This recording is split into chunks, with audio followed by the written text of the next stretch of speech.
Look. While parts of Louisiana are still underwater after storm surge and torrential rain from Hurricane Ida, remnants of the storm have moved north, dumping heavy rainfall and causing flooding in parts of Pennsylvania, New York, New Jersey and Maryland. In New Jersey, extreme weather caused over 80,000 power outages and dozens of streets underwater. Roadways were transformed into river-like torrents in minutes, trapping drivers in quickly rising floodwaters.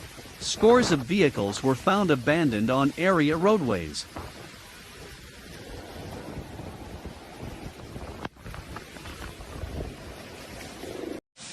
New Jersey Transit also suspended rail service, except for the Atlantic City line, on Wednesday. Many school districts either canceled or delayed classes for Thursday. The damage came 3 days after Ida, one of the most powerful hurricanes ever to strike the U.S. Gulf Coast, made landfall on Sunday in Louisiana, destroying entire communities.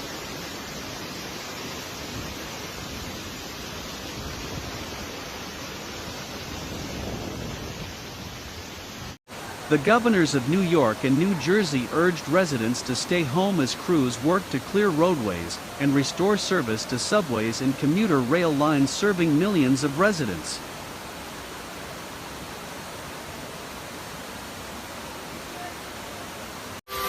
Wow.